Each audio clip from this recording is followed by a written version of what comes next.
ដោយសារតែចង់បានកន្លែងឲ្យត្រីស្អាតអញ្ចឹងសុខចិត្តទៅរករបស់របរបន្ថែមហើយអត់មានអីទេមានតែការកែច្នៃសង្ឃឹមថាវាជាគំនិតមួយជួយទៅដល់អ្នកដែលចិញ្ចឹមត្រី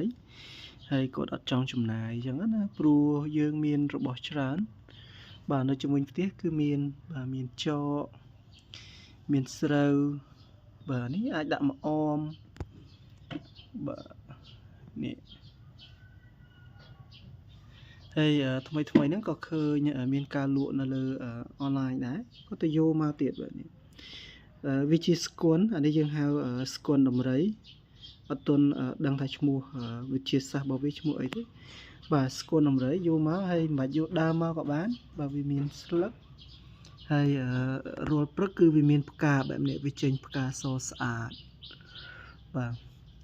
ហើយមកយើងបានឱកាសបាទបានត្រីបាទស្អាតហើយក្រៅពីនោះបើសិនជាយើងនេះទៀតបាទយើងអាចទៅរកប្រភេទពួកនេះរុក្ខជាតិទឹក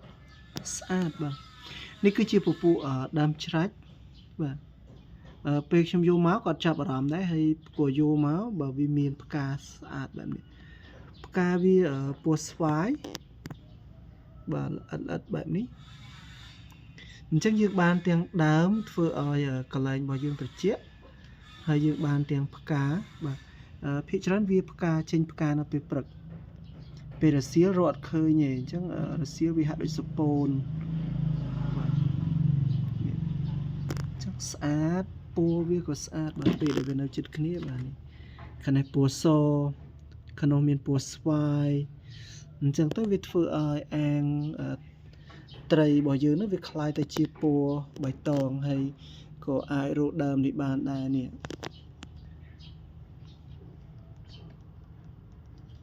បាទនេះគឺជាដើមត្រកៀតហើយត្រកៀតនេះគឺវាមានផ្កាពណ៌ស្វាយបាទស្អាតផ្កាវាគឺនៅនឹងដើមតែម្ដងបាទមិនមែនមានគ្រប់ដើមទេគឺកន្លែងខ្លះក៏មានទៅដើមខ្លះមានដើមខ្លះអត់អញ្ចឹងយើងយកមករៀបចំវាស្អាតបាទជាពិសេសគឺស័ក្តិសមសម្រាប់ការរៀបចំបែបសួនដែលយើងបែបធម្មជាតិបែបអ្នកជនបទមិនចង់ចំណាយលុយបាទនេះគេអាចរកបានបាទស្រឡាញ់គេបាទមានត្រីមានដើមស្រូវមានអីទៅបាទវាធ្វើឲ្យសួនរបស់យើងបាទអញ្ចឹងអាងចំត្រីរបស់យើងស្អាតហើយបើសិនជាអត់ចង់ចំណាយលុយច្រើនបាទធ្វើអាងហើយធ្វើអាងបដាសន្នប្រើកស៊ូបែបនេះអត់ទាន់រៀបចំស្អាតទេដោយសារតែទៅរៀបចំគៀនហ្នឹងអញ្ចឹងប្រើកស៊ូនេះទៅហើយយើងប្រើបាទបដាសន្នគឺយើងប្រើឥដ្ឋហើយយើងរកអីមករៀបចំបាទឲ្យកន្លែងរបស់យើងស្អាតទៅបាទយើងបានកន្លែងចំត្រីមួយដែលស្អាតវាមិនល្អពេកប៉ុន្តែវាក៏ស័ក្តិសមជាមួយនឹងកន្លែងរបស់យើងហើយយើងក៏ចំណាយតិចទៅលើការចំណាយមួយនេះដែរបាទឥឡូវនេះចាប់ផ្ដើមមានត្រីរត់ពេញនឹងហើយបាទនេះគេមកមានកូនមានចៅ